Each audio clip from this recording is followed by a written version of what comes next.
कभी ऐसा महसूस हुआ है कि कोई इम्तिहान आपकी जिंदगी का सबसे डरावना सपना बन गया हो? खैर, दो दोस्तों के लिए ये सपना एक भयानक हकीकत में बदलने वाला था। तो चलिए, आज हम देखते हैं कहानी आधी रात की परीक्षा की। ये कहानी एक बहुत ही जानी पहचानी बात से शुरू होती है कि इम्तिहान का डर किसी भी डरावनी कहानी के डर से कहीं ज्यादा होता है। लेकिन हमारे किरदारों के लिए ये डर सिर्फ एक एहसास नहीं था, बल्कि एक बहुत बुरी आहट थी। तो मिलिए पुनीत और करण से, दो जिगरी दोस्त। अब खेल के मैदान पर तो दोनों ही सितारे थे, लेकिन क्लासरूम में वो एक बिल्कुल ही अलग कहानी थी। जरा सोचिए उस दबाव के बारे में।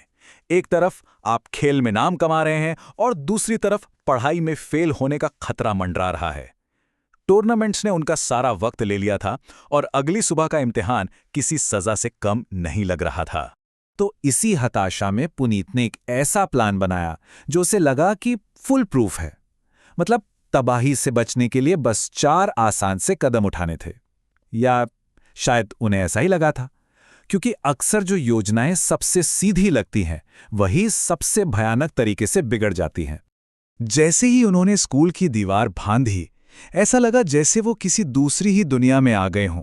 दिन में जो जगह जानी पहचानी लगती थी, अब वो एक खतरनाक अंधेरे में डूबी हुई थी, जहां हर परछाई में कोई ना कोई नजर आ रहा था। गलियारों से छिपते छिपाते जब वो आगे बढ़ रहे थे, तो करण की रीढ़ में एक सिहरन सी दौड़ गई। एक बंद कमरे में बर्फीली हवा का झोंका, फिर गलियारे के आखिर में एक परछाई दिखी जो पलक झपकते ही गायब हो गई। क्या ये सिर्फ उनका वहम था या सच में कोई उन पर नजर रख रहा था? पुनीत ने हिम्मत दिखाते हुए इस बात को नजरअंदाज कर दिया। लेकिन जैसे ही उन्होंने ऑफिस का दरवाजा खोला, एक और अजीब चीज हुई।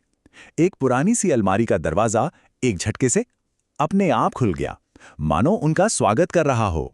और ठीक वहीं सामने रखा था इम्तिहान का पेपर, उनकी सारी मुश्किलों का हल।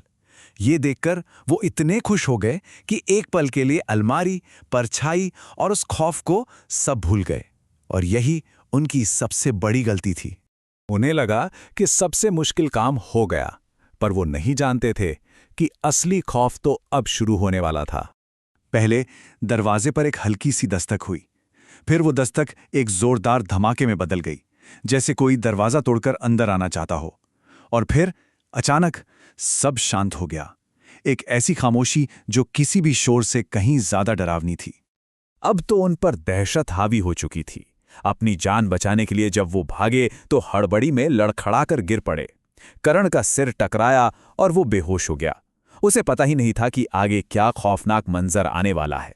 पुनीत अभी भी जमीन पर ही था जब उसे अपने बगल में किसी के होने का एहसास हुआ। उसके ऊपर देखने की हिम्मत नहीं हुई, लेकिन वो एक बात जानता था कि अब वो अकेले नहीं थे। बहुत हिम्मत जुटाकर उसने अपनी गर्दन घुमाई, और जो उसने देखा वो किसी के भी होश उड़ाने के लिए काफी था। सूजे हुए, नीले पड़ चुके पैर जिनसे मवाद निकल रहा था। जब उसकी नजर ऊपर उठी तो स्कूल के चपरासी की वर्दी में एक आदमी खड़ा था। उसका चेहरा बर्फ की तरह सफेद और बेजान था, और आंखें पूरी तरह से सफेद थीं। पुनीत के मुंह से एक दबी हुई चीख निकली, और फिर अंधेरा छा गया। इतना खौफ वो बर्दाश्त ही नहीं कर पाया। सुबह जब हुई तो दोनों गलियारे में बेहोश पड़े मिले। उस दिन का इम्तिहान तो टल गया, लेकिन पुनीत और करण के लिए असली इम्तिहान तो अब शुरू हुआ था।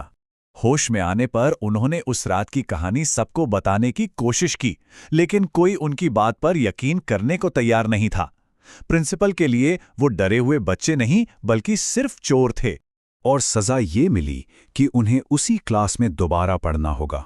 उनके सदमे को, उनके डर को पूरी तरह नजरअंदाज कर दिया गया। उस रात का सच चोरी के इल्जाम के नीचे कहीं दब कर रह गया।